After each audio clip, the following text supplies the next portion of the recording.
I found out my college roommate stole my thesis research on the TED Talk stage. She was up there in a designer blazer I could never afford, talking about her groundbreaking discovery in neuroplasticity. My discovery. While I sat in my childhood bedroom, unemployed, watching the live stream on my cracked laptop. And when she thanked everyone who believed in her journey, she looked directly into the camera with this smile. That smile that used to mean we were in this together. I felt my stomach drop. Because I knew. In that moment, I knew exactly what she'd done. I'm going to tell you exactly how she pulled it off, and what I did to get everything back. Let me take you back 3 years. Her name was Maya, and we met freshman year at Berkeley. She had this energy, like she could light up a room just by walking into it. We bonded over late-night study sessions, shared dreams of changing the world through neuroscience, and too much terrible dining hall coffee. By junior year, we were inseparable. We decided to be roommates for our senior year, and honestly, I thought I'd found my person. My best friend. The kind of friend you imagine being in each other's weddings someday. Senior year, I was working on my honors thesis, a study on how specific neural pathways could be rewired through targeted cognitive exercises. It was ambitious, maybe too ambitious. But I was obsessed. I spent every spare moment in the lab, running trials, analyzing data, barely sleeping. Maya was working on her own thesis about adolescent brain development, completely different focus. She'd sit at our kitchen table while I worked, bringing me snacks, asking questions about my research. I thought she was just being supportive. I thought she actually cared. "This is going to change everything," she told me one night, reading over my shoulder. "You're going to be famous for this." I laughed it off, but I loved that she believed in me. She had this way of making me feel seen. When I was stressed, she'd remind me to breathe. When I doubted myself, she'd tell me I was brilliant. I trusted her completely. I let her read my drafts. I walked her through my methodology. I even gave her access to my research files because she said she wanted to learn from my process. Looking back, every red flag was waving right in my face, and I just smiled and waved back. But that wasn't even the worst part. About 2 months before graduation, things started feeling off. Maya became distant. She'd take phone calls in her room with the door closed. She started spending more time at the library, but never wanted me to join her.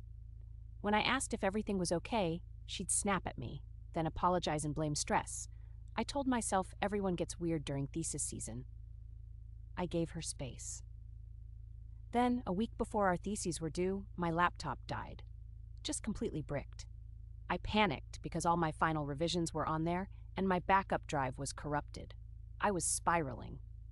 Maya found me crying on our couch and immediately offered to let me use her laptop to resubmit everything from my cloud storage. She was so calm, so helpful. She even stayed up with me that whole night, ordering us pizza, making sure I got everything turned in on time. I graduated with honors. She graduated with honors. We took pictures together in our caps and gowns, arms around each other, both of us grinning. She whispered, "We did it," and I squeezed her tight. 2 weeks later, she moved to San Francisco for a job at a tech startup. I moved home to Massachusetts to help my mom, who was recovering from surgery, and to figure out my next steps. We texted for a while, but life got busy. We drifted. I spent the next 2 years applying to grad schools, working part-time jobs that had nothing to do with neuroscience, getting rejection after rejection. My research wasn't enough, they said. Not novel enough. Not published. I felt like a failure. And then she said something I will never forget. Last month, I got a text from an old classmate. "Dude, is this your research?" with a link to an article. My hands were shaking as I clicked it. It was a profile in TechCrunch about Maya Chen, the brilliant young neuroscientist whose revolutionary research is changing the game in cognitive therapy. They described her methodology, her findings, her breakthrough. Word for word, it was my thesis. She'd taken my research, published it in a journal under her name 6 months after graduation, and had been building an entire career on it. She'd founded a startup, raised venture capital, was making 6 figures, maybe 7, speaking at conferences, consulting with major companies. I couldn't breathe. I read the article 5 times, then I went to her LinkedIn. There she was, founder and chief science officer, speaking at events I'd never heard of, getting interviewed on podcasts. smiling in photos with people who mattered. And in the About section, she talked about her senior thesis that launched her career. I pulled up my own thesis from my files. Then I found hers, still publicly available in Berkeley's database.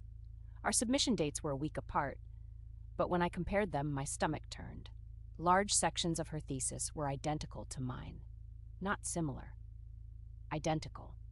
She'd copied my work, but because hers was submitted to a journal first, after graduation, while I was dealing with my mom's health, she got credit. She got everything. I stayed up all night, numbly scrolling through her Instagram, photos from conferences in London, Tokyo, New York, designer clothes, fancy restaurants. Her bio said, neuroscientist, founder, changing lives through research. My research. The next morning, I couldn't get out of bed. I felt physically sick. I'd trusted her with everything. I'd let her into my life, my work, my dreams, and she'd stolen it all. I called my mom, crying so hard I could barely speak. What do I do? I kept asking. What do I do? My mom, bless her, said exactly what I needed to hear. You fight. And what I did next. Most people told me I'd gone too far. I contacted a lawyer. Intellectual property theft is real, and I had proof. I had time-stamped drafts of my thesis in my email, cloud storage logs, even old text messages where I'd explained my methodology to Maya months before she published. I had her thesis showing identical passages. I hired an attorney who specialized in academic fraud, and we sent a cease and desist letter to Maya, her startup, and the journal that published her paper. I also filed a formal complaint with Berkeley's Academic Integrity Office. Maya called me 2 days later, furious. You're trying to ruin my life over a misunderstanding? She screamed. A misunderstanding. I almost laughed. I told her I had evidence. I told her I was prepared to go public. She hung up on me. But here's the thing about the truth. It doesn't stay buried. The journal launched an investigation. Berkeley launched an investigation. I submitted everything I had. And within 6 weeks, the journal issued a retraction. They published a notice stating that the paper had been withdrawn due to concerns about originality and proper attribution. Maya's startup investors started asking questions. Her speaking engagements got canceled. The tech world is small and word spreads fast. 3 months later, she was out. Her co-founder released a statement saying Maya was stepping back to focus on personal matters. Her LinkedIn went quiet. The podcast interviews stopped, and last week, I got an email from her. Just 2 lines. I'm sorry. I was desperate, and I made a terrible mistake. I didn't respond. Instead, I took all my original research, properly documented and time-stamped, and submitted it to 3 major journals myself. One accepted it. It's being published next month under my name, my actual name, with a note about the previous retraction. I've also been invited to speak at a conference in Boston. It's small. It's not TED, but it's mine. And Berkeley offered me a spot in their neuroscience PhD program with full funding. They wanted to make things right. I start in the fall. I'm not going to lie and say I've forgiven her. I haven't. What she did almost destroyed me. There are still days when I feel that gut punch of betrayal all over again. But I also learned something I wish I'd known earlier. Your work has a signature. Your ideas have fingerprints. And the truth, no matter how buried, will claw its way to the surface if you're brave enough to dig. If someone steals your story, you rewrite the ending, and you make sure the whole world knows your name. If this story resonated with you, subscribe. I share a news story every single week. And drop a comment below if you've ever been betrayed by someone you completely trusted. You are not alone, and you will get through this.